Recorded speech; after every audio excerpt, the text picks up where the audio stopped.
شروع کرتی ہوں اللہ کے نام سے جو بے انتہا مہربان نہایت رحم فرمانے والا ہے۔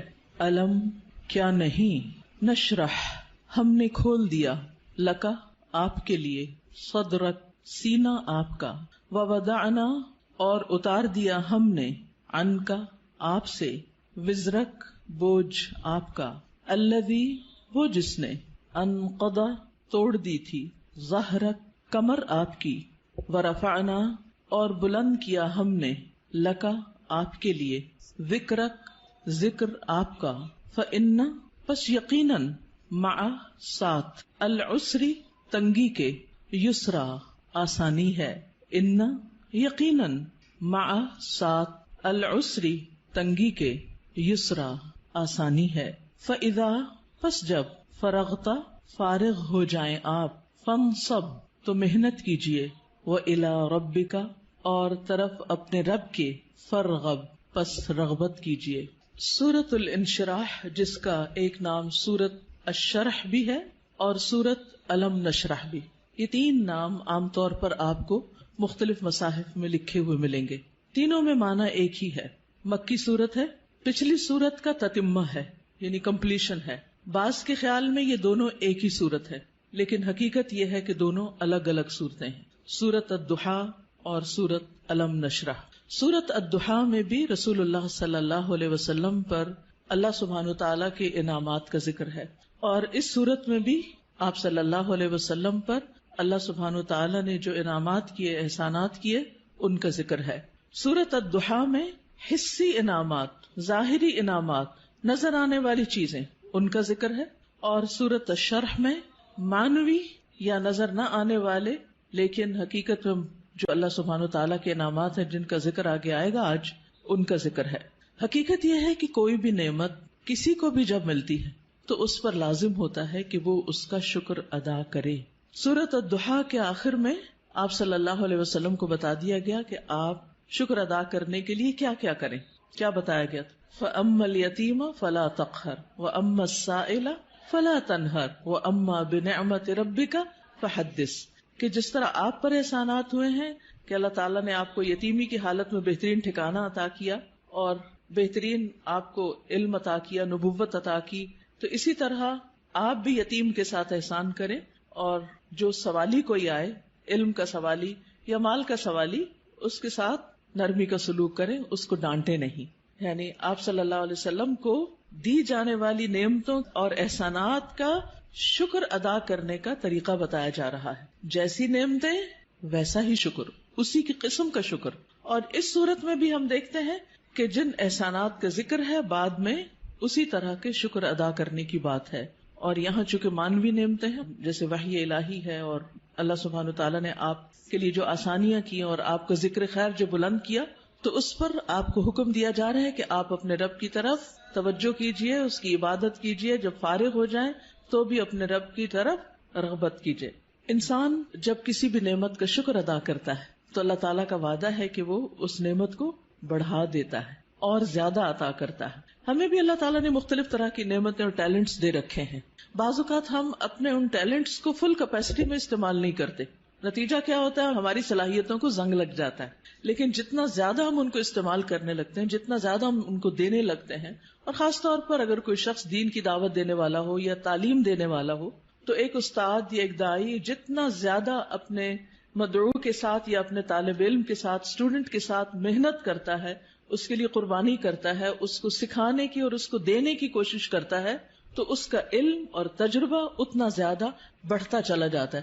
نہ صرف یہ کہ علم اور تجربہ بڑھتا ہے، بلکہ شاگردوں کے دل میں اس کے لیے محبت اور اس کے لیے رسپیکٹ اور اس کی قدر کا جذبہ بھی اسی طرح بڑھتا ہے۔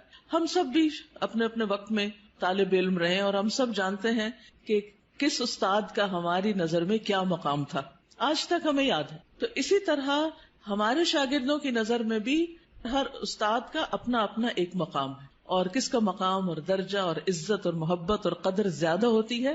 جو اپنے شاگردوں کے لیے جتنا زیادہ مخلص ہوتا ہے، وہ علم دینے کے کام کو یا نبوت کا کام کو پیشہ نہیں ہوتا۔ یہ ایک اللہ سبحانہ وتعالیٰ کی نعمت کا، اللہ تعالیٰ کے اس احسان کا کہ اس نے ہمیں یہ سب کچھ عطا کیا، اس کا شکر ادا کرنا ہوتا ہے، اظہار نعمت کرنا ہوتا ہے، اس کو شیئر کرنا ہوتا ہے، دوسروں کے ساتھ بانٹنا ہوتا ہے. اور انسانوں کی تعلیم و تربیت اور انسانوں کو کچھ بنانا یہ دنیا کا سب سے بڑا کام ہے. کیونکہ مادی چیزیں، پتھر توڑ کے گھر بنانا، کوٹ کے بجری سڑکیں بنانا، یہ بھی ایک کام ہے جو نظر آنے والی چیزیں ہیں، لیکن وہ تو ہمارے لیے مسخر ہیں، مطیع ہیں، فرما بردار ہیں. ہم جہاں چاہیں ان کو لگا دیں، جس طرح چاہیں ان کو رکھ دیں. لیکن انسان اتنی آسانی سے بات سننے والے نہیں ہوتے. ان کو مولڈ کرنا اور ان کو گھڑنا اور ان کو کچھ بنانا اور ان کو سنوارنا اور ان کو نکھارنا، جو نبی صلی اللہ علیہ وسلم کے فرائض منصبی میں سے تھا. اور یہی آپ کے بعد ہر استاد کی ذمہ داری ہے کہ وہ طالب علموں کو صرف انفارمیشن ٹرانسفر کرنے والا نہ ہو، بلکہ ان کے اندر کے پوٹینشل کو، ان کی صلاحیت کو، ان کے اندر پائی جانے والی مختلف جو قوتیں ہیں ان کو نکھارنے اور معاشرے کے لیے اور خود اس شخص کے لیے زیادہ سے زیادہ مفید بنانے والی. اور یہ کام والدین کے بعد استاد ہی کرتا ہے اور یہ اس کی بہت بڑی ذمہ داری ہوتی. تو اس پس منظر کو سامنے رکھتے ہوئے ہم اس سورت کا انشاءاللہ مطالعہ کریں گے کہ ہمیں کیا کرنا ہے. سوال یہ پیدا ہوتا ہے کہ کیا یہ احکامات جو اس سورت کے اندر آئے ہیں صرف نبی صلی اللہ علیہ وسلم کے لیے خاص ہیں یا اس کے بعد ان لوگوں کے لیے بھی جو آپ کے طریقے پر چلنے والے ہوں اور آپ ہی کے کام کو آگے لے کر بڑھنے والے ہوں. تو حقیقت یہ ہے کہ یہ سب کے لیے ہیں، آپ کے لیے خاص اور ہمارے لیے عمومی طور پر. تو آئیے دیکھتے ہیں سورت کو. اللہ سبحانہ وتعالیٰ فرماتے ہیں الم نشرح لک صدرک. الم کیا نہیں، سوالیہ انداز ہے اور یہ یقیناً کے معنوں میں ہے، قد کے معنوں میں. نشرح ہم نے کھول دیا. شرح کا لفظ ہوتا ہے کسی چیز کو چھوٹے چھوٹے ٹکڑے کر کے، جیسے گوشت ہے تو گوشت کے چھوٹے چھوٹے سلائسز کرنا، اس کو کاٹنا. تشریح سرجری کے لیے بھی آتا ہے. الم نشرح کیا ہم نے کھول نہیں دیا، لکا آپ کے لیے، آپ کی خاطر، کیا صدرک آپ کا سینہ، کیا ہم نے آپ کی خاطر، آپ کے لیے آپ کا سینہ کھول نہیں دیا، آپ کے دل کی تنگی کو دور نہیں کر دیا. اگر دیکھا جائے تو دنیا میں پائی جانے والی نعمتوں میں سے سب سے بڑی نعمت یہ ہے کہ انسان کو شرح صدر، سینے کی وسعت، دل کی وسعت، دل کا اطمینان نصیب ہو. ڈپریشن کیا ہے؟ دل کا گھٹنا، سینے کا تنگ ہونا، اندر کی تنگی، شح، بخل، انسان کے اندر کی ایسی کیفیات کہ نہ وہ اپنے سے راضی اور خوش اور نہ کسی اور سے. اللہ سبحانہ وتعالیٰ نے ہمارے دل کو ہر چیز سے مختلف بنایا ہے. باقی جتنی بھی چیزیں ہیں ان میں جب ہم کچھ ڈالتے ہیں تو وہ بھر جاتی ہیں، تنگ ہو جاتی ہیں. لیکن دل اگر نرم ہو تو اس میں جتنی بھی علم اور حکمت اور خیر کی چیزیں ڈالی جائیں وہ اتنا ہی زیادہ وسیع ہوتا چلا جاتا ہے، اتنا ہی زیادہ کھلتا چلا جاتا ہے، اتنا ہی اس میں انبساط آتا ہے، اتنی ہی زیادہ اس میں خوشی اور اطمینان آتا ہے. تو یہ ایک بہت بڑی نعمت ہے اور یہ مانوی نعمت ہوتی ہے، ٹینجیبل نہیں ہوتی کہ آپ چھو کے دیکھ سکیں کہ کیا ہے. پچھلی صورت میں ٹینجیبل نعمتیں تھیں لیکن یہاں مانوی نعمتوں کا ذکر ہے. الم نشرح لک صدرک، کیا ہم نے آپ کے لیے آپ کا سینہ کھول نہیں دیا. جب سینہ کھلتا ہے تو مشکل سے مشکل، پیچیدہ سے پیچیدہ اور کمپلیکیٹڈ معاملات سمجھ میں آنے لگتے ہیں. انسان چیزوں کی تہ تک پہنچنے لگتا ہے، اس کو گہرائی نصیب ہوتی ہے، اس میں وزڈم آتی ہے، اس میں ڈیپتھ آتی ہے اور انسان دور تک سوچنے لگتا ہے. ابراہیم علیہ السلام کا ویژن آپ دیکھیں کہ انہوں نے نبی صلی اللہ علیہ وسلم کے بھیجے جانے کے لیے دعا کی تھی 2500 سال پہلے. وہ کیسے، ان کو یہ ضرورت کیوں محسوس ہو گئی اور انہوں نے اپنی دعا میں یہ دعا کیوں شامل کی کہ اللہ ان کے اندر سے ایک شخص ایسا اٹھانا جو ان کی تعلیم و تربیت کرے. ہم ایسی بات کیوں نہیں سوچتے، ہمیں ایسے خواب کیوں نہیں نظر آتے؟ اس لیے کہ ہم صرف اپنی ہی ذات کے گرد گھومتے ہیں. سیلفش، دل چھوٹا ہے، نظر کوتاہ ہے، تنگ ہے، شارٹ سائٹڈ ہے، دور کی چیزوں کو نہیں دیکھ پاتے، صرف قریب کے فائدوں کو دیکھتے ہیں. آج مجھے کیا مل رہا ہے ہم اس کو دیکھتے ہیں، کل میری کوششوں کا صلہ کیا نکلے گا، کیا ملے گا مجھے، اس کی طرف ہماری نگاہ نہیں جاتی. لہٰذا جو لوگ شارٹ ٹرم گولز کے لیے کام کرتے ہیں وہ کوئی بڑا کام کبھی بھی نہیں کر سکتے، اور جو لوگ دور تک سوچتے ہیں اور وہ وہی سوچتے ہیں جن کے اندر وسعت ہوتی، جن کا دل بڑا ہوتا ہے، جن کی نگاہ دور تک دیکھتی. تو الم نشرح لک صدرک، کیا ہم نے آپ کے لیے آپ کا سینہ کھول نہیں دیا. آپ کے لیے اللہ سبحانہ و تعالیٰ نے خیر اور بھلائی کے رستے کھول نہیں دیے، کیونکہ جب تک دل کھلتا نہیں، یہاں صرف دل کی بھی بات نہیں کی پورے سینے کی گئی، چیسٹ، اور چیسٹ کے اندر دل.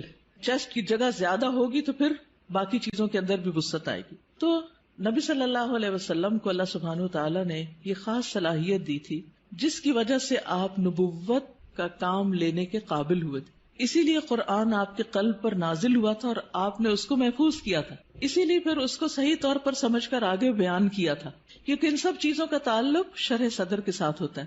یہی وجہ ہے کہ ہم دیکھتے ہیں کہ موسیٰ علیہ السلام جب اللہ سبحانہ وتعالی نے ان سے بات کی، ہم کلام ہوئے اللہ تعالیٰ، اور ان کو اپنے کام کے لیے چن لیا، وَاصْطَنَعْتُكَ لِنَفْسِي، اور اللہ تعالیٰ نے ان کو اپنی رسالات سے نوازا، تو انہوں نے سب سے پہلی دعا کیا مانگی؟ رب اشرح لی صدری ویسر لی امری واحلل عقدۃ من لسانی یفقہوا قولی، کہ اللہ میرا سینہ کھول دے، یہ ساری بات مجھے بھی سمجھ آئے اور دوسروں کو بھی سمجھ آئے، اور میرا کام آسان کر دے، اور میری زبان کی گرہ کھول دے تاکہ لوگ بات سمجھ سکیں، اور مجھے میرے گھر والوں میں سے ایک مددگار میرے بھائی ہارون کو عطا کر. تو بہرحال اللہ سبحانہ وتعالی جس کے ساتھ بھلائی کا ارادہ کرتا ہے، من یرد اللہ بہ خیرا یفقہہ فی الدین، اور پھر افمن شرح اللہ صدرہ، کیا بھلا وہ جس کا سینہ اللہ نے کھول دیا، فہو علی نور من ربہ، اور وہ اپنے رب کی طرف سے ایک نور پر ہو. تو جس کا سینہ اللہ تعالیٰ کھول دے، اور خصوصاً جس کو اللہ ہدایت دینا چاہتا ہے، صحیح راستہ دکھانا چاہتا ہے، تو اس کے بارے میں کیا فرمایا؟ من یرد ان یہدیہ یشرح صدرہ للاسلام، جس کو اللہ ہدایت دینا چاہتا ہے اس کا سینہ اسلام کے لیے کھول دیتا ہے، اس کو وسعت عطا کر دیتا ہے، اس کے دل میں پھر اسلام کی محبت پیدا ہو جاتی، وہ اس کے لیے کچھ کرنا چاہتا ہے. اور ساری قربانیاں اس کے بعد ہی ہوتی ہیں جب انسان کا سینہ کھل جاتا ہے. اور پھر آپ دیکھیں کہ سینہ تنگ کب ہوتا ہے، دل تنگ کب ہوتا ہے؟ جب لوگ ہم پہ باتیں کرتے ہیں، جب لوگ ہمیں ہرٹ کرتے ہیں، تو پھر ان کی طرف سے ہمارا دل تنگ ہو جاتا ہے، پھر ہم معاف نہیں کر سکتے، پھر ہم اپنے دل میں حسد اور بغض اور ان چیزوں کو بھر لیتے ہیں، پھر ہم ان لوگوں کے ساتھ خیر اور بھلائی نہیں کر سکتے. لیکن آپ دیکھیے کہ پیغمبروں کو لوگوں نے کون سا لقب ہے جو نہیں دیا، ساحر، کاہن، مجنون، شاعر، نہ جانے کیا کچھ، لیکن کیا انہوں نے ان باتوں کو دل میں رکھا اور لوگوں سے انتقام لیے اور جوابی کارروائیاں کی، یا ان کو معاف کر کے پھر بھی ان کی ہدایت کی دعائیں کرتے رہے؟ جنہوں نے پتھر مارے طائف کے سفر پر، آپ نے ان کے لیے کیا کیا؟ ان کے لیے بھی دعائیں کی. ہر موقع پر نہ صرف یہ کہ نبی صلی اللہ علیہ وسلم نے، بلکہ باقی پیغمبروں میں. آج بھی جو شخص واقعی سچے دل سے اسلام کی خدمت کرنا چاہتا ہے، یعنی جس کے دل میں اسلام کی خدمت کا جذبہ ہے، اسے لازمی طور پر اپنے دل کی وسعت کے لیے دعا کرنی، اسے اپنے دل کو کھلا کرنا ہوگا، اسے لوگوں کو معاف کرنا ہوگا، اسے لوگوں کی غلطیوں سے درگزر کرنا ہوگا. اس کے علاوہ بعض لوگوں نے اس کا یہ معنی بھی بیان کیا ہے کہ نبی صلی اللہ علیہ وسلم کا شق صدر کیا گیا تھا، آپ کے سینے کو واقعی لٹرلی کھولا گیا تھا 2 مرتبہ، ایک دفعہ بچپن میں اور ایک دفعہ بڑے ہو کر معراج کے موقع پر. اور اس میں کیا ہوا تھا کہ آپ صلی اللہ علیہ وسلم کے پاس جبریل آئے، انہوں نے آپ کا سینہ کھولا، ساتھ ان کے سونے کا پیالہ تھا جس میں زمزم کا پانی تھا، آپ کا دل نکالا گیا اور پھر اسے زمزم کے پانی سے دھویا گیا اور واپس اس میں ایمان اور حکمت بھر کے اندر رکھ دیا گیا. تو لٹرلی بھی آپ کے سینے کو کھول کر آپ کو، یعنی کہ آپ کے دل کو صاف کر دیا گیا، اور اس میں کسی کے لیے کسی طرح کا بھی کوئی حسد، بغض اور کوئی بھی چیز باقی نہ رہی. اور آج اسی چیز کی ہم سب کو بھی ضرورت ہے کہ ہمارے دلوں میں کسی کے لیے کوئی نفرت اور کوئی بھی حسد اور بغض نہ ہو، لوگوں کو معاف کرنا جانے اور خوش رہیں، مطمئن رہیں. ایسے ہی دلوں کے اندر ایمان آتا ہے، ایمان بڑھتا ہے، ایمان کی زینت ہوتی ہے، اور پھر ایسے ہی لوگوں کو ہدایت ملتی ہے، حق کی معرفت ملتی ہے. تو الم نشرح لک صدرک، جب سینہ کھلتا ہے تو انسان تقدیر پر بھی راضی ہو جاتا ہے، انسان چھوٹی چھوٹی باتوں کو لے کے بیٹھ نہیں جاتا، انسان اپنے وقت کو ضائع نہیں کرتا، انسان تقدیر پر راضی ہو جاتا ہے. انسان کا پھر عبادت میں دل لگتا ہے، عبادت کی طرف لپکتا ہے، عبادت کی طرف دوڑتا ہے. نماز پھر قرۃ عین لگتی ہے، آنکھوں کی ٹھنڈک لگتی، نماز پھر بوجھ نہیں لگتی، اللہ تعالیٰ کے کسی بھی حکم کو اپنانا مشکل نہیں لگتا. اور یہ صرف اس وقت ہوتا ہے جب انسان کا سینہ کھل جاتا ہے. الم نشرح لک صدرک، اور پھر کوئی بات سمجھنے میں رکاوٹ نہیں آتی. انسان بنا کہے دوسروں کی باتیں سمجھنے لگتا ہے، اسے دوسروں کی ضروریات نظر آنے لگتی ہیں، وہ دوسروں کی کیئر کرنے لگتا ہے. دوسری نعمت جس کا ذکر کیا گیا، وَوَضَعْنَا عَنْكَ وِزْرَكَ، اور ہم نے اٹھا دیا آپ سے، ہٹا دیا آپ سے، وزرک آپ کا بوجھ. وضع ان کا مطلب ہوتا ہے کسی چیز کو اٹھا لینا، اور وزر کہتے ہیں بھاری بوجھ کو. اور وزر قرآن مجید میں گناہ کے معنی میں بھی آتا ہے، ذنب کے معنی میں بھی. اب یہاں نبی صلی اللہ علیہ وسلم سے ان کے بوجھ ہٹا دیے گئے. اور یہاں پر آپ دیکھیں سورۃ الضحیٰ میں جو انداز تھا وہ کیا تھا کہ الم یجد کا یتیمن، سیکنڈ پرسن، الم یجد کا یتیمن، کیا اس نے آپ کو یتیم نہ پایا، فآوا ووجدک ضالا فہدی ووجدک عائلا فاغنی. لیکن یہاں زیادہ پرسنل انداز ہے، ووضعنا عنک وزرک، ہم نے آپ کا بھاری بوجھ آپ سے ہٹا دیا. اس بوجھ سے مراد کیا ہے؟ اس کے کئی معنی لیے گئے.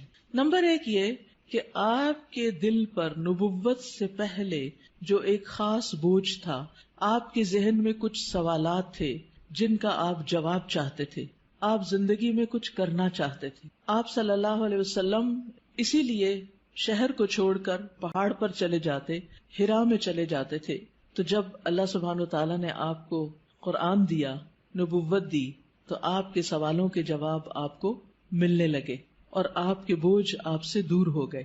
اسی طرح یہ معنی بھی کیا جاتا ہے کہ آپ صلی اللہ علیہ وسلم پر جو وحی کے نازل ہونے کے بعد ایک خاص کیفیت طاری ہو گئی تھی، آپ کے اندر ایک خوف کی کیفیت تھی. آپ واپس گئے اور آپ اپنی بیوی سے کہنے لگے کہ آپ مجھے کمبل اڑا دیں، چادر اڑا دیں.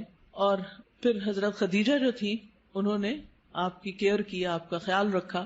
آپ کو اللہ تعالیٰ نے بہترین مددگار دیے. آپ کے پیغام پر سب سے پہلے حضرت خدیجہ ہی ایمان لے آئیں. پھر اسی طرح حضرت ابوبکر جو آپ کے دلی دوست تھے وہ آپ پر ایمان لے آئے. تو یہ جو وحی کی کیفیت تھی اور یہ جو فرشتے کو دیکھ کر آپ پر ایک خوف اور ایک بوجھ پڑ گیا اور آپ پر ایک پریشانی آ گئی، اور پھر کچھ عرصے کے لیے جیسے وحی کا سلسلہ منقطع بھی ہوا، اس میں بھی آپ پر پریشانی آئی، تو اللہ سبحانہ تعالیٰ نے وہ سارے بوجھ آپ سے ہٹا دیے، وہ پریشانیاں آپ کی دور کر دی. اسی طرح یہ معنی بھی کیا جاتا ہے کہ نبوت سے پہلے کے 40 سال جو آپ کے اللہ تعالیٰ کی عبادت میں نہیں گزرے تھے، جس کا آپ کو ملال تھا، تو وہ کیفیت بھی آپ سے دور کر دی گئی. پھر اسی طرح یہ معنی بھی کیا گیا ہے کہ خلاف اولا جو کام آپ سے ہوئے، خلاف اولا کا مطلب یہ ہوتا ہے کہ پیغمبر کا درجہ اور مقام بہت بڑا ہوتا ہے. جیسے ایک مقولہ ہے نا کہ حسنات الابرار سیئات المقربین، جو نیک لوگوں کی نیکیاں ہوتی ہیں وہ مقربین کے غلطیاں شمار ہوتی ہیں. یعنی جو اللہ کے خاص اور مقرب بندے ہوتے ہیں ان کے لیے سٹینڈرڈ بہت ہائی ہے کہ ان کا اخلاق بھی عظیم ترین ہو اور ان سے چھوٹا سا بھی کوئی قصور، کوتاہی، کمی بیشی نہ ہو. لیکن نبی صلی اللہ علیہ وسلم انسان بھی تھے. جیسے عبس وتولی میں آیا کہ ایک شخص آپ کے پاس آیا کچھ پوچھنے کے لیے، آپ نے تھوڑی سی اس سے بے رخی برتی. تو یہ بے رخی کیا تھی؟ یہ ایک اللہ سبحانہ تعالیٰ کی نگاہ میں ایک قصور تھا آپ کا. تو وزر کا معنی قصور بھی کیا گیا ہے. تو اللہ تعالیٰ نے وہ بھی آپ کا اگلے پچھلے سب قصور معاف کر دیے اور آپ کے بوجھ آپ سے ہٹا دیے. وَوَضَعْنَا عَنْكَ وِزْرَكَ الَّذِي أَنْقَضَ ظَهْرَكَ، وہ جس نے آپ کی کمر توڑ دی، یعنی آپ کو جس کا بہت زیادہ بوجھ محسوس ہوتا تھا. نقیض ہوتا ہے کسی چیز کو اس طرح توڑنا کہ اس میں سے کڑکڑانے کی آواز ہو، یعنی کڑکڑاہٹ. جیسے چارپائی کے اوپر اگر زیادہ لوگ بیٹھ جائیں تو کیا ہوتا ہے، یا کبھی کرسی کے اوپر کوئی بھاری شخص بیٹھ جائے تو اس کے اندر سے جو آواز نکلتی ہے نا، تو وہ کیا کہلاتی ہے؟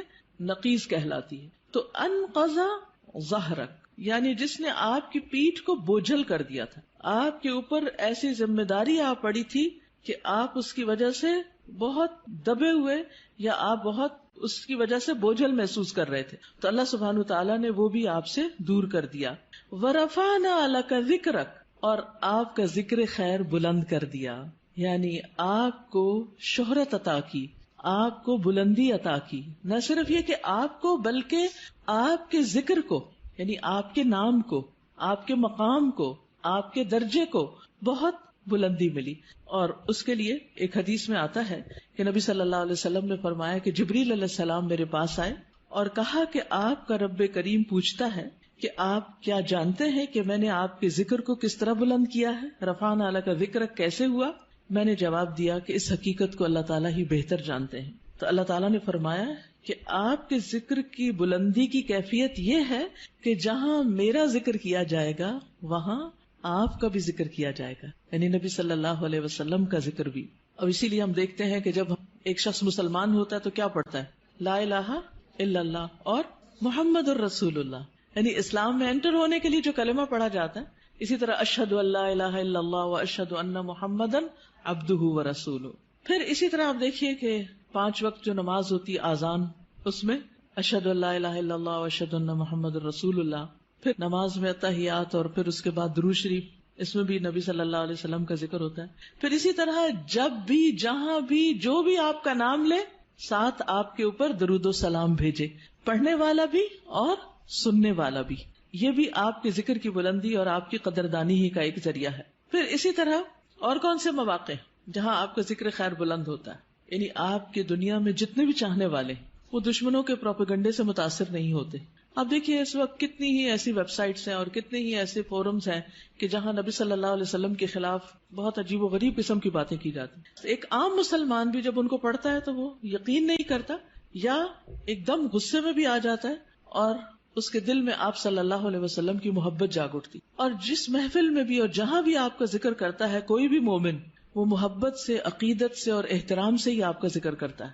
پھر اسی طرح آپ دیکھیے کہ دنیا میں شاید ہی کوئی ہو کہ جس کو آپ کے بارے میں علم نہ ہو، آپ کی خبر نہ ہو، اور کوئی بھی شخص خواہ وہ یہودی ہو یا عیسائی ہو یا کوئی اور ہو، اس وقت تک مسلمان نہیں ہو سکتا جب تک کہ وہ آپ پر ایمان نہ لائے.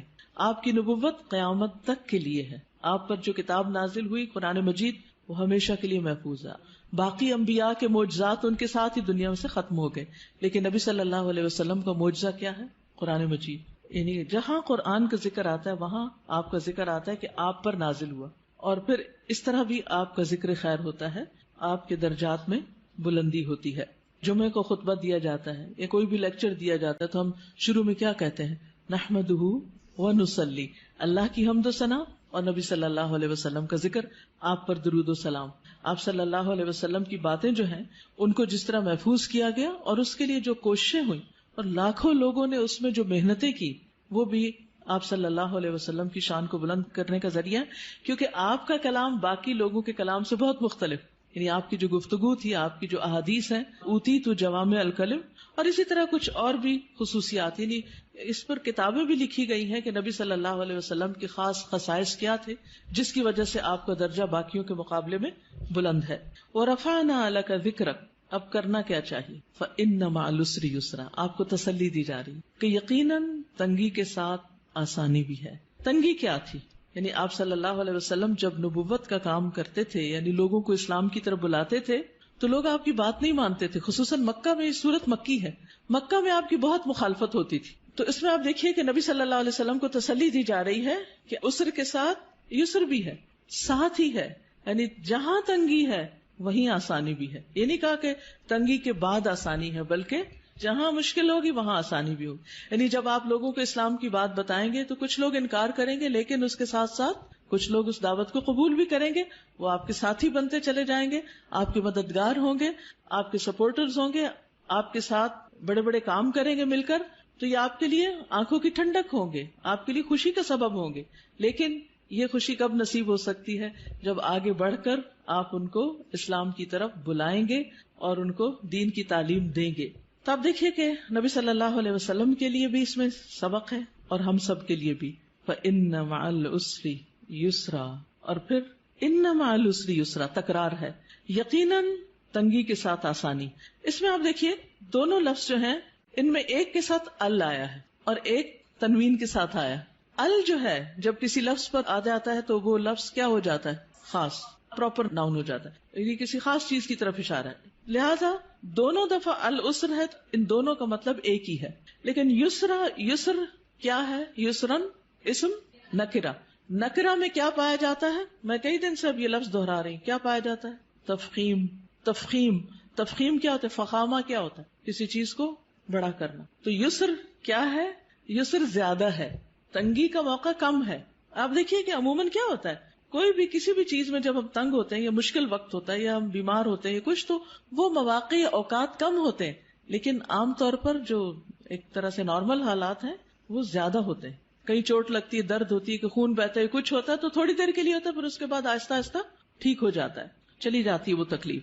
تو فَإِنَّ مَعَ الْعُسْرِ يُسْرًا، إِنَّ مَعَ الْعُسْرِ يُسْرًا. اور اس میں آپ دیکھیے کہ درمیان والا جو عسر ہے اس کے دونوں طرف یسر کا لفظ ہے. تو اسی لیے کہا گیا کہ دو یسر جہاں اکٹھے ہو جائے اسر ان پہ غالب نہیں آ سکتا. یعنی آسانیاں دو ہیں، تنگی ایک ہے، تو دو جو ہے وہ ایک پہ بھاری ہوں گے. تو تنگی سے آپ نہ گھبرائیں، مشکلات سے آپ نہ گھبرائیں. اور ویسے بھی اللہ سبحانہ و تعالیٰ مشکلات کے بعد آسانی کرتے ہیں. سیجعل اللہ بعد عسر یسرا. لیکن یہ کب ہوگا؟ یہ آسانیاں کب ہوں گی؟ یہ آسانی اس وقت ہوگی جب آپ ایک کے بعد ایک کام کیے چلے جائیں گے، محنت کریں گے. جب تک انسان مشکل میں نہیں پڑتا آسانی نہیں ہوتی. اگر کوئی یہ کہے کہ آسانی کے ساتھ آسانی ہو جائے تو یہ فطرت کا قاعدہ ہی نہیں. مشکل کے ساتھ آسانی. لہذا جو شخص زندگی میں آسانی چاہتا ہے اسے کیا کرنا ہوگا؟ مشکلوں سے گزرنا ہوگا. جو مشکلوں سے گزرتے چلے جاتے ہیں وہ بہادر ہو جاتے ہیں. اگر آپ روز ایکسرسائز کرتے ہیں تو پھر ایک وقت آتا ہے کہ وہ ایکسرسائز بھی آپ کو نہیں تھکاتی اور بڑے سے بڑا بھاری کام وہ بھی آپ کو نہیں تھکاتا کیونکہ آپ کا اسٹیمنا بلڈ ہو چکا ہوتا. لیکن اگر آپ سستی کے مارے لیٹے رہیں، سوئے رہیں، کوئی کام نہ کرے تو کیا ہوگا؟ کیا ہوگا نتیجہ؟ آپ کچھ بھی زیادہ نہیں کر سکیں گے، کولیپس کر جائیں گے، آپ کے مسل ڈیڈ ہو جائیں گے، آپ کوئی بھاری کام نہیں کر سکیں گے. لیکن آپ دیکھیے کہ ایک شخص جس نے بچپن سے بہت مشکلات دیکھی ہوں، بڑے ہو کر اس کا حوصلہ اتنا بلند ہوتا ہے کہ بڑی بڑی باتیں اس کے نزدیک کچھ بھی نہیں ہوتی. وہ کہتے ہیں یہ بھی کوئی بات ہے. لیکن ایک شخص جس کی زندگی بہت آسانیوں میں گزری، اس نے کوئی تنگی کا وقت نہ دیکھا ہو، تو وہ چھوٹی سی مشکل سے بھی بہت زیادہ گھبرا جاتا ہے، اس کا مقابلہ نہیں کر سکتا. اسی طرح جو لوگ اپنا ذہن استعمال کرتے رہتے ہیں، اپنا دماغ استعمال کرتے رہتے ہیں، مثلا میتھمیٹکس ہے یا کوئی بھی سبجیکٹ ہے، آپ اس کو پڑھتے رہیں کرتے رہیں وہ اتنا آسان ہو جاتا ہے کہ پھر آپ کی ٹپس پر آ جاتا، اتنی ہی آپ کے اندر تیزی آ جاتی.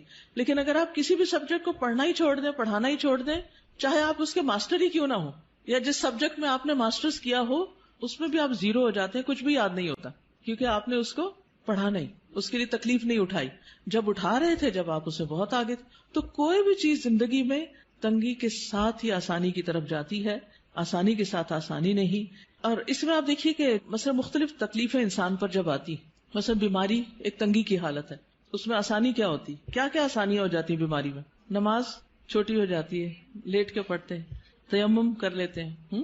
کتنے لوگ آپ کا خیال رکھتے ہیں، وہ جو آپ کو دنوں تک نہیں پوچھتے وہ آپ کا حال پوچھنے آ جاتے ہیں، آپ کی عادت کرنے آ جاتے ہیں، آپ سے ملاقات کرنے آ جاتے ہیں. اور کیا ہوتا ہے؟ دعائیں آپ کی بھی قبول ہوتی ہیں اور دوسرے آپ کے لیے دعائیں کرنے لگتے ہیں. وہ آپ کو جو دعا میں یاد نہیں تھے آپ ان کی دعاؤں میں آ جاتے ہیں، اور اتنی زیادہ پھر دعائیں کرتے ہیں. بچہ بیمار ہو جائے تو ماں کی دعاؤں کا حال دیکھیں، ماں بیمار ہو جائے تو بچے کی دعاؤں کا حال دیکھیں. تو یہ ساری آسانیاں کس کے ساتھ ہیں؟ اس ایک بیماری کی مشکل کے ساتھ. ریسٹ بھی ملتا ہے انسان کو، ساری ذمہ داریاں کاموں کو انسان چھوڑ کے سویا رہتا ہے، جو عام طور پر آپ کو سونے کا وقت نہیں ملتا. جو نارمل روٹین میں آپ کام کاج کر رہے ہوتے ہیں وہ ثواب بھی آپ کو ساتھ ساتھ مل رہا ہوتا ہے. فَإِنَّ مَعَ الْعُسْرِ يُسْرًا، إِنَّ مَعَ الْعُسْرِ يُسْرًا. اب کرنے کا کام کیا ہے؟ یسر کب ہوگی؟ فَإِذَا فَرَغْتَ فَانْصَبْ. جب آپ فارغ ہوں تو کیا کریں؟ محنت کریں. یہ عجب کانسیپٹ ہے. ہم جب فارغ ہوتے ہیں، ٹرم ختم ہوتی ہے، سیشن ختم ہوتا ہے، تو پھر ہم ہالیڈیز کرتے ہیں، آرام کرتے ہیں، ریلیکس کرتے ہیں، کام کاج چھوڑ دیتے ہیں، سوئے رہتے ہیں. سنڈے کا دن کیسے گزارتے؟ کام کم کرتے ہیں. نبی صلی اللہ علیہ وسلم کو کیا حکم دیا گیا؟ فَإِذَا فَرَغْتَ فَانْصَبْ. جب آپ ایک کام سے فارغ ہو جائیں تو دوسرے میں آ جائیں. مثلا اگر آپ جہاد کے کام سے فارغ ہوئے، تعلیم کے کام سے فارغ ہوئے تو اللہ کے ذکر اور نماز اور تہجد کی طرف. آپ دیکھیے کہ سارا دن آپ کے کام ہوتے تھے اور پھر رات ہوتی تھی تو آپ عبادت میں کھڑے ہو جاتے تھے، لیکن اسی سے تو آپ کے درجے بلند ہوئے کہ آپ کو مقام محمود ملا. تو جو شخص محنت کرتا ہے اسی کو بلندیاں ملتی. اور یہی سبق ہم سب کے لیے ہے کہ کام کے بعد آرام نہیں، کام کے بعد کام اور پھر کام اور پھر کام. بس کام کی شکل بدل جائے گی، وہی ریلیکسیشن ہے. کیونکہ جب آپ ایک کام کر کر کے تھکتے ہیں نا تو دوسرا کام شروع کر دیتے ہیں، تو آپ کیا کرتے ہیں؟ اس پہلے کام کی تھکاوٹ سے نکل آتے ہیں، اور دوسرے کام کی تھکاوٹ جب دوسرے سے تھکتے تو آپ پھر ایک اور کام شروع کر دیتے ہیں. تو وہ جو بدل بدل کے آپ کام کرتے رہتے ہیں اس میں آپ کے لیے آسانی ہو جاتی ہے. فن سب کا ایک مطلب نصب کرنا بھی ہوتا ہے، نصب کا مطلب گاڑنا بھی ہوتا ہے، یعنی جب آپ باقی کاموں سے فارغ ہو جائیں تو پھر اللہ کی عبادت کے لیے کھڑے ہو جائیں. آپ کتنا قیام کرتے تھے، کتنا کھڑے ہوتے تھے، پاؤں سوج جاتے تھے. جب آپ کو کہا گیا کہ آپ کے تو اگلے پچھلے سارے گناہ معاف ہو گئے ہیں تو آپ نے کیا فرمایا؟ افلا اکون عبدا شکورا، کیا میں اللہ کا شکر گزار بندہ نہ بنوں؟ ہم شکر کیسے ادا کرتے ہیں؟ صرف زبانی کلامی. کیا کسی نعمت کے ملنے پر ہم پہلے سے زیادہ اللہ کی طرف راغب ہوتے ہیں؟ کوئی بھی نعمت، دین کی، دنیا کی. اور فن سب اس محنت کو کہتے ہیں جو انسان کو تھکا دینے والی محنت. فارغ ہوں تو تھکا دینے والی محنت کریں. اسی لیے آپ دیکھیں کہ ویسٹ میں کیا کانسیپٹ ہے، لوگ سارے دن کے کام کے بعد سیدھا کہاں جاتے ہیں؟ جم جاتے ہیں اور جم جا کے کیا کرتے ہیں؟ ورک آؤٹ کرتے ہیں، وہ پسینہ بہنے لگتا ہے، اور ہم کہاں جاتے ہیں؟ بستر پہ جاتے ہیں، کھانے پہ جاتے ہیں، کام کے بعد کام، سخت محنت. آپ دیکھیے فَإِذَا فَرَغْتَ فَانْصَبْ، اسے کس نے لے لیا؟ جو آج دنیا میں ترقی کر گئے، اور ہم جو الٹے چل رہے ہیں پیچھے ہی جا رہے ہیں. الٹا چلنے والے پیچھے جاتے ہیں. ہم نے اس قرآن کو سمجھا ہی نہیں اور اس کے مطابق عمل کیا ہی نہیں. وَإِلَىٰ رَبِّكَ فَارْغَب، صرف ورک آؤٹ کر کے تھکنا مراد نہیں ہے، بلکہ اپنے رب کی طرف رغبت کرنا ہے، اپنے رب کی طرف رجوع کی. آپ دیکھیے کہ انسان جس سے محبت کرتا ہے نا، تو جب انسان تھک جاتا ہے نا، تو پھر اس کا کیا دل چاہتا ہے؟ اب اس سے بات کرے، اب اس سے ملاقات کرے. تو جو اللہ سے محبت کرتا ہے وہ دنیا کے کام کاج سے جب تھکتا ہے تو نماز کی طرف راغب ہوتا ہے، تاکہ اللہ سے بات کرے، اللہ کا ذکر کرے، اللہ کو یاد کرے. نبی صلی اللہ علیہ وسلم نے حضرت فاطمہ کو کیا سکھایا تھا؟ سارے دن کے کام کار کر کے تھک جاتی تھی، خادم دیا یا کچھ اور؟ تسبیحات. یہ تسبیحات پڑھ لیا کرو، تھکاوٹ دور ہو جائے گی. اور واقعی آپ بھی پڑھ کے دیکھیے، اِلیٰ ربک فارغب، تھکاوٹ دور ہو جائے گی، انسان بالکل ریلیکس ہو جاتا ہے. جب انسان اور کام کر کر کے تھک جاتا ہے نا، تو میں تو ہمیشہ سمجھتی ہوں کہ نماز ریلیکس کرنے کے لیے آتی، ذکر بھی ہو رہا ہوتا ہے، ایکسرسائز بھی ہو رہی ہوتی. جب آپ پڑھ کے اٹھتے ہیں تو بالکل یوں ریلیف ملتا ہے جیسے وَوَضَعْنَا عَنْكَ وِزْرَكَ، سارے بوجھ اتر گئے، سارے گلے شکوے ختم، جو مشکلات ہیں ان کے لیے دعا کر لی، اللہ تعالیٰ کے آگے رو دھو لیے، دل کے بوجھ بھی اتر گئے، جسمانی بوجھ بھی اتر گئے. ویسے بھی کہ کوئی ہے ہماری سننے والا، تو یہ اسی کو نصیب ہوتا ہے جو اللہ کی طرف رغبت کرتا ہے. اسی طرح بعض اس کا معنی یہ بھی لیا ہے کہ نماز پڑھنے کے بعد پھر آپ ایک دم اٹھ نہ جائیں، بلکہ نماز کے بعد کے اذکار کریں. اسی طرح دنیا کے کاموں کے بعد عبادت کریں، عبادت کے بعد دنیا کے کام کریں، یعنی ایک کام کے بعد دوسرا کام. اس طرح ایک بیلنس ہوتا ہے، کیونکہ بہت سے لوگ جو دین کی دعوت دیتے ہیں بس وہ پڑھنے پڑھانے میں لگے رہتے ہیں، عبادت سے غافل ہو جاتے ہیں. عبادت ایکولی امپورٹنٹ ہے، ذکر اذکار ایکولی امپورٹنٹ ہے. نتیجہ کیا ہوتا ہے؟ طرح طرح کی مشکلات کا شکار ہو جاتے. پھر وہ ایک روحانی اسٹرینتھ اور ایمانی قوت نہیں ہوتی، لہٰذا وہ آنے والے چیلنجز اور مشکلات کا مقابلہ نہیں کر سکتے. وہ جو بڑے جذبوں کے ساتھ ایک کام شروع ہوتا ہے وہ کیا ہوتا ہے؟ نیچے بیٹھ جاتا ہے اور انسان پیچھے ہٹنے لگتا ہے. تو اس لیے بہت ضروری ہے کہ انسان دنیا کا کام اور اس کے ساتھ ساتھ عبادت کا کام، دین کی تبلیغ کا کام اور اس کے ساتھ ساتھ اللہ کا ذکر اور عبادت، یہ پرفیکٹ بیلنس قائم کر دیتا ہے. ورنہ نبی صلی اللہ علیہ وسلم نے فرمایا، یا ابن آدم، اے آدم کے بچے، تفرغ لعبادتی، اللہ سبحانہ و تعالیٰ فرماتے ہیں اے آدم کی اولاد میری عبادت کے لیے فارغ ہو، وقت نکالو. املا قلبک غنا، میں تمہارے دل کو غنا، بے نیازی سے بھر دوں گا، دل کو راحت دے دوں گا. واملا یدیک رزقا، اور تیرے دونوں ہاتھ رزق سے بھر دوں گا، رزق دوں گا تمہیں. یا ابن آدم، اے آدم کے بیٹے، لا تبعد منی، مجھ سے دور نہ ہونا، عبادت سے منہ نہیں موڑنا. فاملا قلبک فقرا، ورنہ تیرے دل کو محتاجی سے بھر دوں گا. ہر وقت تمہیں غم پریشانی لگی رہے گی کہ میرے پاس کچھ نہیں، میری یہ بھی ضرورت ہے، یہ بھی، اس چیز کا کیا ہوگا، اس کام کا کیا ہوگا، یہ ضرورت کہاں سے پوری ہوگی. فکر فکر فکر. واملا یدیک شغلا، اور تیرے دونوں ہاتھ کام سے بھر دوں گا، تجھے کاموں سے فرصت نہیں ملے گی اور تیرے دل کو پریشانی سے نجات نہیں ملے گی. کیوں؟ اس لیے کہ تو عبادت کے لیے وقت نہیں نکالتا. تو ہم سب کو پریشانی اور سخت مصروفیت سے بچنے کے لیے اپنی عبادت کے لیے وقت نکالنا لازم ہے. اور اس میں آپ دیکھیے خاص طور پر فجر کے وقت نماز، اذکار، قرآن کی تلاوت، دن کا آغاز اللہ کی عبادت سے ہو، کیونکہ اگر اس میں اللہ کی عبادت کا عنصر شامل نہیں تو پھر انسان تکلیفات سے نجات نہیں پا سکتا. کچھ لوگ جب ان کو دنیا میں مشکلات آتی ہیں تو اللہ سے اور دور ہو جاتے ہیں، کچھ لوگ اللہ کی طرف راغب ہوتے ہیں. اب کل ہی کسی نے مجھے فون کیا کہ میرا ایک بھائی ہے، حافظ قرآن ہے، لیکن دین سے دور ہو گیا ہے کیونکہ اس کو کوئی جاب نہیں ملی، اس کو بیماری لاحق ہو گئی وغیرہ وغیرہ. اب نمازوں میں بھی کوتاہی ہے اور قرآن بھی نہیں پڑھتا. میں نے کہا اس کا حل صرف یہی ہے کہ وہ ان 2 چیزوں کی پابندی شروع کرے، ساری مشکلات دور ہو جائیں گی. اور دوسرا بھائی کہتی ہے اس کو بھی پریشانی آئی تھی لیکن وہ اور زیادہ اللہ کی طرف راغب ہو گیا، جاب بھی اچھی مل گئی اور ویسے بھی خوشحال مطمئن ہے، زندگی بھی ٹھیک گزر رہی. یہ جو زندگی میں پریشانیاں آتی اس لیے ہے کہ اللہ تعالیٰ کیا چاہتا ہے کہ بندے تھوڑا وقت میرے لیے بھی نکالو، کیونکہ اللہ نے ہمیں اپنی عبادت کے لیے پیدا کیا. اور جب ہم اس میں ڈنڈی مارتے ہیں، صرف فرض پر اکتفا کرتے، سنت اور نفل کی طرف جاتے ہی نہیں. یعنی اذا فرغت فانصب میں یہ بھی معنی لیا گیا ہے کہ فرض نماز کے بعد سنتوں کا اہتمام کرو، نفلوں کا اہتمام کرو، صرف فرض پر اکتفا نہ کرو. تو جب ہم فرائض میں ڈنڈی مارنے لگتے ہیں تو ہمارے کام ختم ہی نہیں ہوتے اور تھکاوٹ ختم ہی نہیں ہوتی اور پریشانیاں ختم ہی نہیں ہوتی. تو حل کس میں ہے؟ عبادت میں. ہم سب سوچیں کہ اپنی فرصت کے اوقات کو کیسے گزارتے ہیں. کامیاب وہی ہے جو فراغت کے لمحات کا بیسٹ استعمال جانتا ہو، بہترین استعمال جانتا ہو. وقفات التدبریہ میں نمبر 7 ہے الم نشرح لک صدرک وانما خص الصدر. یہاں صدر یعنی سینے کو مخصوص کیا گیا ہے لأنہ محل احوال النفس من العلوم والادراکات، کیونکہ وہ دل کے حالات، نفس کے احوال کا ٹھکانہ ہوتا ہے. یعنی سارے غم، پریشانیاں، دکھ، خوشیاں، ہر چیز دل میں ہی ہوتی ہے، سینے میں ہی ہوتی ہے. والادراکات، اور جتنے بھی ہمارے پرسپشنز ہیں وہ سب بھی. والمراد، مراد کیا ہے؟ الامتنان علیہ صلی اللہ علیہ وسلم بفتح صدرہ وتوسیعہ. نبی صلی اللہ علیہ وسلم پر اللہ تعالیٰ کے احسان کا ذکر ہے، آپ کے سینے کے کھلنے اور اس کے وسیع ہونے، ایکسپینڈ ہونے کے بارے میں. حتی قام بما قام بہ من الدعوہ، اسی وجہ سے آپ دعوت کے کام کو اچھی طرح انجام دے سکے، اس کو قائم کر سکے.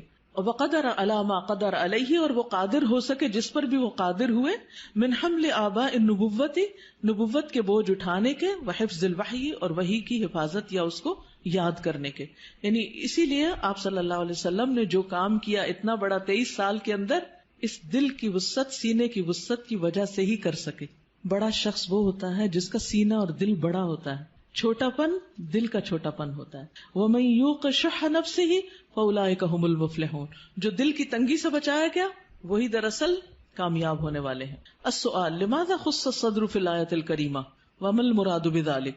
اس آیت کریمہ میں، آیت کریمہ صرف لا الہ الا انت سبحانک نہیں، ہر آیت کریمہ ہوتی. اس معزز آیت میں سینے کو کیوں خاص کیا گیا ہے اور اس سے مراد کیا ہے؟ کیونکہ سارے ہمارے جو احساسات، جذبات، سارے کے سارے دل سے متعلق ہوتے ہیں، سینے سے متعلق ہوتے ہیں. اور پھر اس سے مراد یہ ہے کہ سینے کی وسعت کے ساتھ ہی انسان وسیع کاموں کے قابل ہوتا ہے. نیکسٹ پیج کو دیکھیے. فَإِنَّ مَعَ الْعُسْرِ يُسْرًا إِنَّ مَعَ الْعُسْرِ يُسْرًا فَالْعُسْرُ وَإِن تَكَرَّرَ مَرَّتَيْنِ فَتَكَرَّرَ بِلَفْظِ الْمَعْرِفَةِ فَهُوَ واحد. عسر اگرچہ 2 بار آیا ہے لیکن معرفہ آیا ہے، ال کے ساتھ آیا ہے، اس لیے اس کا ایک ہی معنی ہوگا، یعنی عسر ایک ہی شمار ہوگا دونوں آیتوں میں.